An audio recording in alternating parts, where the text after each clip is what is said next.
Welcome everyone, this is a quick layout tour of the shed model rail layout. I've been building this for a few years now. Let's get to it. The layout itself is, I call it J-shaped because it has a longer and a shorter leg. So it's not completely usually people call a U-form.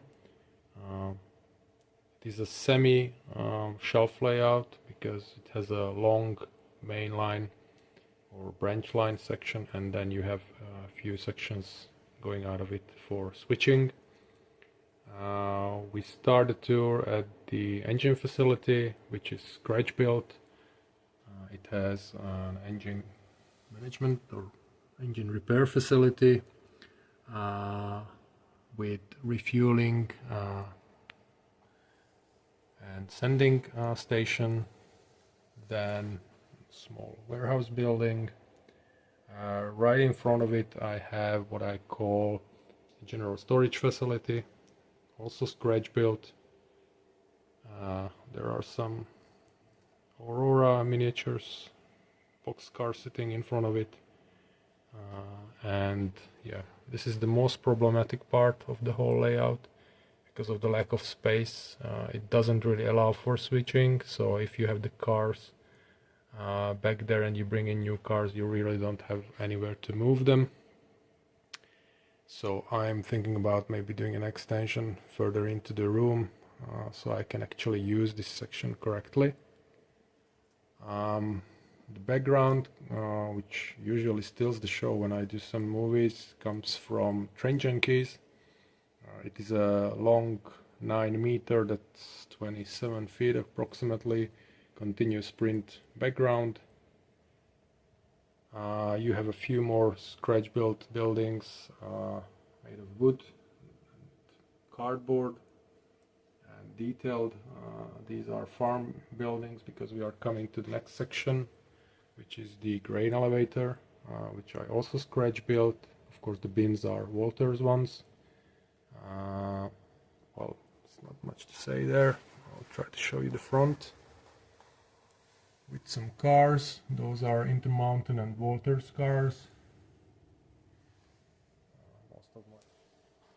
Most of my cars come from Otter Valley in Canada, which is funny because I'm in Slovakia.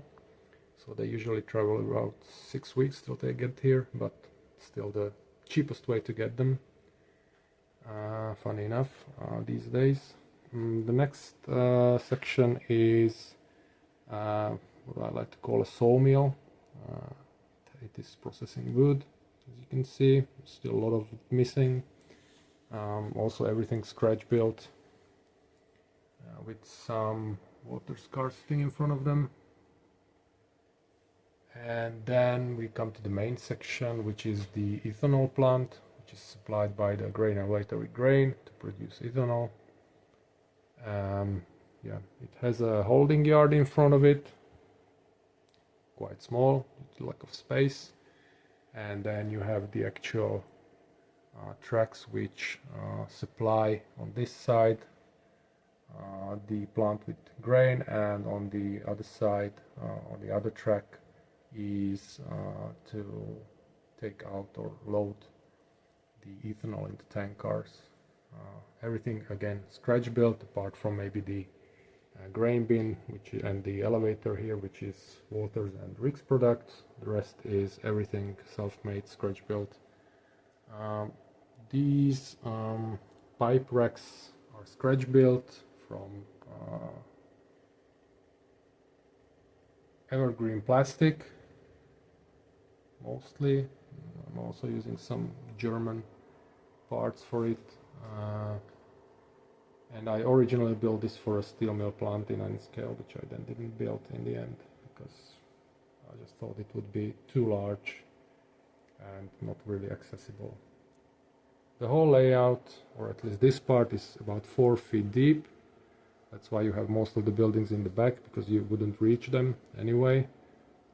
The midsection here is about 3 feet or 2 feet deep, so it's not that deep, and this part is about 3 feet deep. And that's the whole layout really, back and forth.